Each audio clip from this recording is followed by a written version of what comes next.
नमस्कार दोस्तों, आप सभी का हमारे YouTube चैनल पर एक बार फिर से हार्दिक स्वागत है। यूपीपीएससी आरओ एआरओ का टेस्ट सीरीज चल रहा है और आज हम लोग देखने वाले हैं टेस्ट नंबर 126 को। जैसा कि साथियों, पिछले टेस्ट के वीडियो में हमने आप लोगों से कहा था कि आज का जो टेस्ट होगा वो हिंदी सब्जेक्ट का होगा, तो आज हम लोग हिंदी के प्रश्नों का प्रैक्टिस करेंगे। तो आरओ एआरओ प्री एग्जाम में 2 पेपर होते हैं साथियों। तो जो फर्स्ट पेपर होता है वो जीएस का होता है, जिसमें कुल 140 प्रश्न पूछे जाते हैं। वहीं अगर सेकंड पेपर की बात की जाए तो हिंदी का होता है साथियों, और इसमें प्रश्नों की संख्या कितनी होती है तो 60 होती है। तो आज हम लोग सेकंड पेपर यानी हिंदी के पेपर के लिए प्रश्नों का प्रैक्टिस करने जा रहे हैं। तो चलिए शुरुआत करते हैं। हमारा आज का पहला प्रश्न है कि निम्नलिखित में से कौन सा अमृत का पर्यायवाची नहीं है। तो पर्यायवाची से संबंधित प्रश्न पूछा गया है। तो पर्यायवाची से कुल 10 प्रश्न पूछे जाते हैं साथियों। तो चलिए देखते हैं कि अमृत का पर्यायवाची निम्नलिखित में से कौन सा नहीं है। ऑप्शन ए है सुधा, तो सुधा अमृत का पर्यायवाची है। बी में है पीयूष, तो ये भी अमृत का एक पर्यायवाची शब्द है। सी में है अनल, तो ये जो अनल है साथियों ये अमृत का पर्यायवाची शब्द नहीं है, और इस प्रश्न का सही जवाब भी यही होगा। तो अनल है किसका, तो इसके बारे में भी जानते रहिए। यह आग का पर्यायवाची शब्द है। किसका है साथियों? आग का पर्यायवाची शब्द होता है अनल, न कि अमृत का। डी में है अमी, अमी भी अमृत का पर्यायवाची शब्द है। तो इनमें से कौन सा नहीं है? ऑप्शन नंबर सी अनल। नेक्स्ट है कि निम्नलिखित में से कौन सा आरंभ का पर्यायवाची नहीं है। इसमें भी हमें बताना है कि कौन सा आरंभ का पर्यायवाची नहीं है। ये जो नहीं वाले प्रश्न पूछे जाते हैं इसे थोड़ा सा ध्यान से करिएगा, क्योंकि जल्दबाजी में कभी कभी नहीं को नहीं देखते हैं और जो आंसर है वो गलत कर देते हैं। तो इसमें हमें नहीं बताना है। तो आइए देखते हैं क्या नहीं है। उपक्रम, यह आरंभ का पर्यायवाची है। सूत्रपात भी होता है। श्री गणेश का मतलब भी आरंभ ही होता है। डी में है अर्वाचीन, तो ये जो है अलग है साथियों, यानी अर्वाचीन का अर्थ होता है आरंभ नहीं बल्कि आधुनिक होता है। तो ऑप्शन नंबर डी यही इस प्रश्न का सही जवाब होगा। आइए देखते हैं अगला प्रश्न। आगे है कि निम्नलिखित में से कौन सा उदास का पर्यायवाची शब्द नहीं है। तो उदास का कौन सा नहीं है? तो ऑप्शन ए है खिन्न, खिन्न मतलब भी उदास होता है। म्लान ये भी है। अवसन्न का मतलब भी उदास से ही है। डी में है विरक्त, ये जो विरक्त शब्द है साथियों यह उदास का नहीं बल्कि उदासीन का पर्यायवाची है। विरक्त यानी उदासीन। तो ऑप्शन नंबर डी सही जवाब हो जाएगा। नेक्स्ट है कि निम्नलिखित में से कौन सा एक गंगा का पर्यायवाची शब्द है। यहाँ पे ध्यान देने योग्य बात यह है कि यहाँ पे पर्यायवाची शब्द कौन सा है इसे हमें बताना है। तो किसका? गंगा का। आइए देखते हैं। तो गंगा का जो पर्यायवाची शब्द है वो है सुरधुनी, यानी ऑप्शन नंबर बी। इस प्रश्न का सही जवाब होगा ऑप्शन नंबर बी। जो पयस्विनी दिया है, तरड़ी दिया है और तरंगवती है, ये सभी साथियों किसके पर्यायवाची हैं? तो नदी के। इसके बारे में भी जानते रहिएगा, ये तीनों नदी के पर्यायवाची है। और सुरधुनी ये गंगा का पर्यायवाची शब्द है। नेक्स्ट है निम्नलिखित में से कौन सा शब्द दूध का पर्यायवाची है। तो हमें बताना है दूध का पर्यायवाची तो क्षीर होता है। क्या होता है? क्षीर यानी दूध होता है। ऑप्शन नंबर ए सही जवाब हो जाएगा। बी में है नीर, नीर किसका है? जल का साथियों। हवि यह घी का पर्यायवाची है। और सुरभ यानी गाय का पर्यायवाची। नेक्स्ट है निम्नलिखित में से कौन सा प्रेम का पर्यायवाची शब्द है। प्रेम का पर्यायवाची शब्द हमें बताना है।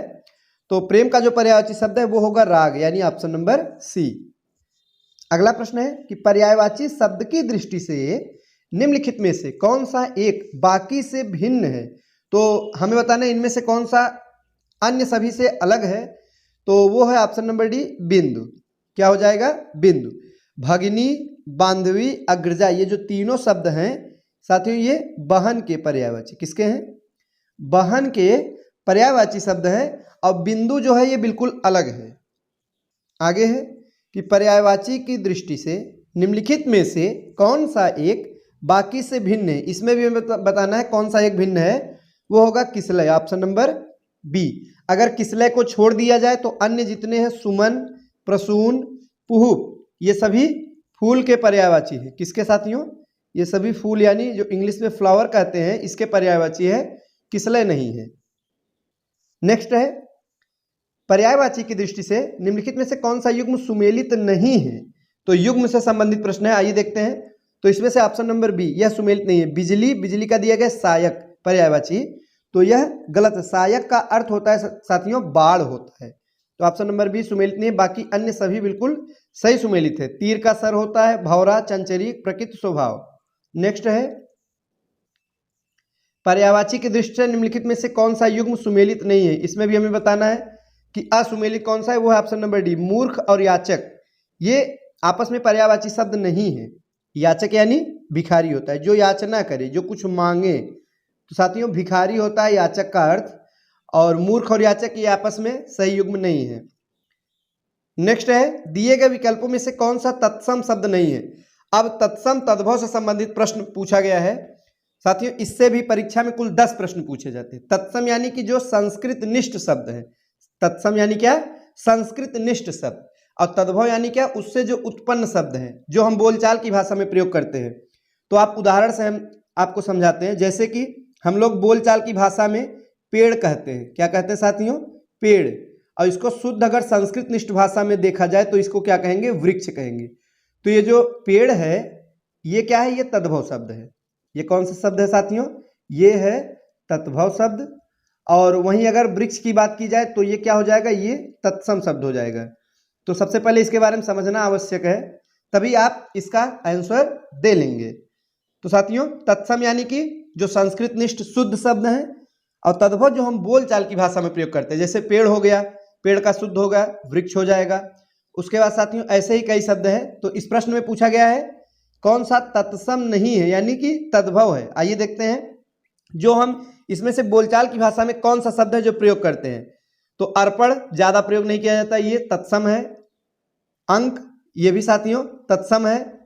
आंसू जो है, यह जो दिया गया है यही तद्भव है। आंसू ये बोलचाल की भाषा में प्रयोग होता है, तद्भव शब्द है। इसका तत्सम अगर क्या होगा पूछा जाएगा तो आप लोग बताएंगे क्या, अश्रु। अश्रु होता है साथियों संस्कृत का शब्द, यानी कि शुद्ध शब्द, तत्सम शब्द। और इससे जो उत्पन्न शब्द है वो है आंसू, जो कि बोलचाल की भाषा में प्रयोग करने वाला एक तद्भव है। नेक्स्ट है, दिए गए विकल्पों में तद्भव शब्द की पहचान कीजिए। तो बताइए कि इसमें से तद्भव शब्द क्या होगा। तो ऑप्शन नंबर ए यानी आप, जो आप है यही तद्भव है, और बाकी के सभी तत्सम है, इच्छु, उलूक, उच्च। अगला प्रश्न है, निम्नलिखित तत्सम तद्भव में सही सुमेलित कौन सा है। तो आइए देखते हैं इसमें से क्या सही सुमेलित है। ऑप्शन नंबर सी, खाना, खादन जो दिया गया है यही युग्म बिल्कुल सही है, अन्य सभी गलत हैं। ओला का ओलस से दिया है, ये गलत है। यहाँ पे होना चाहिए उपल। ओला का जो तत्सम है वो उपल होगा। काज का कृत नहीं होगा, काज का तत्सम होगा कार्य। वहीं अगर ऑप्शन नंबर डी की बात की जाए, खरीदना का क्रय दिया गया, यहाँ क्रयण होना चाहिए, क्रयण, ये शुद्ध तत्सम होगा। नेक्स्ट है, दिए गए तत्सम तद्भव में सही सुमेलित नहीं है। इसमें हमें बताना कौन सा सही सुमेलित नहीं है। ऑप्शन नंबर ए, चकवा जो चक्र दिया गया यही गलत है। चकवा साथियों इसका तत्सम चक्रवाक होता है। क्या हो जाएगा, जो तत्सम होगा वो होगा चक्रवाक। तो ऑप्शन नंबर ए यही सुमेलित नहीं है। नेक्स्ट है कि धुन शब्द का तत्सम क्या होगा। ये एक तद्भव शब्द है, हमें तत्सम बताना है। तो ध्वनि, धुन यानी ध्वनि। हम लोग कहते हैं कि धुन कैसा है, यानी धुन का जो तत्सम रूप है वो होगा ध्वनि, ऑप्शन नंबर बी। नेक्स्ट है, निम्नलिखित युग्म में कौन सा सही सुमेलित है। आइए देखते हैं। तो ऑप्शन नंबर बी में दिया बीघा, विग्रह, यही बिल्कुल सही सुमेलित है, बाकी का सही सुमेलित नहीं है। अगला प्रश्न है साथियों, दिए गए शब्दों में तत्सम शब्द की पहचान कीजिए। हमें तत्सम का पहचान करना है। तो बाघ ये तद्भव है, बादल भी तद्भव है, बनिया भी तद्भव है, वापी जो है ये तत्सम शब्द है। वापी क्या है, तत्सम। इसका तद्भव बावड़ी होता है। नेक्स्ट है, दिए गए विकल्प में तद्भव शब्द की पहचान करें। इसमें तद्भव बताना है तो पाप, ऑप्शन नंबर बी यही तद्भव शब्द है। अगला प्रश्न है, निम्नलिखित में से कौन सा सही सुमेलित है। तत्सम और तद्भव के दृष्टिकोण से बताना साथियों। ऑप्शन नंबर डी, सयाना यानी सज्ञान, यही बिल्कुल सही है। आइए देखते हैं अगला प्रश्न, सजाना शब्द का तत्सम क्या होगा। सजाना ये कैसा शब्द है, ये तो है एक तद्भव शब्द, हमें बताना है तत्सम। तो सज्जापन यानी ऑप्शन नंबर ए, यही इसका तत्सम है।